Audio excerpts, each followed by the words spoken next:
गारमाळ इथल्या मंदिरात विठ्ठल रुक्मिणी आणि श्री दत्तगुरूंच्या मूर्तीची प्राणप्रतिष्ठा करण्यात आली आहे आणि हा उत्सव सोहळा 4 दिवस पार पडला।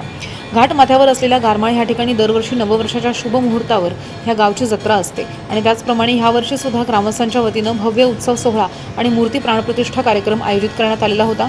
यावेळी सोमवारी सकाळी गारमाळ इथल्या मंदिरात विठ्ठल रुक्मिणी आणि श्री दत्तगुरू यांच्या मूर्तीची प्राणप्रतिष्ठा करून भव्य होम हवन आणि भजन आणि कीर्तन करण्यात आलं। मंगळवारी रात्री श्री संत कृपा भजनी मंडळ दहिगाव यांचं भजन पार पडलंय, तर बुधवारी सायंकाळी माणिक महाराज मोरे यांचं कीर्तन आणि हरिपाठ पार पडलाय।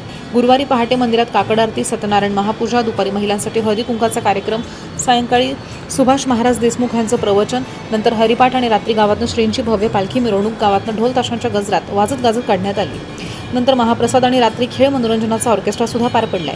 यावेळी राष्ट्रवादी काँग्रेसचे रायगड जिल्हाध्यक्ष तथा जिल्हा परिषदेचे उपाध्यक्ष सुधाकर घारे, माजी जिल्हा परिषद सदस्य नरेश पाटील, खालापूर पंचायत समिती सदस्य देवयानी देशमुख, माजी सरपंच संदीप पाटील यांनी आवर्जून उपस्थिती लावलेली होती। यावेळी गावातील तरुणांनी हा कार्यक्रम पार पाडण्यासाठी सर्व तरुणांनी विशेष मेहनत सुद्धा घेतली आहे।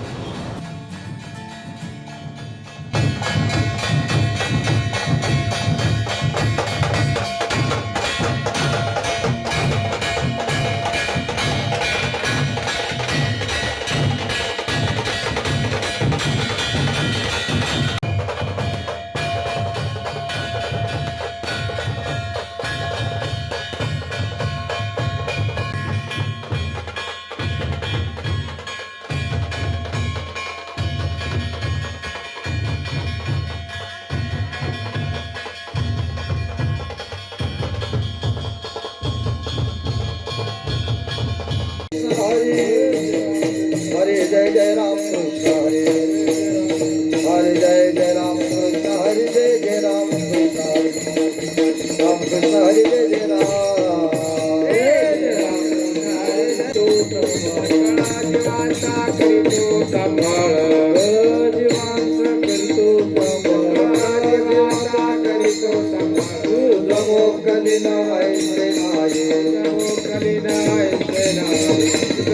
Kalina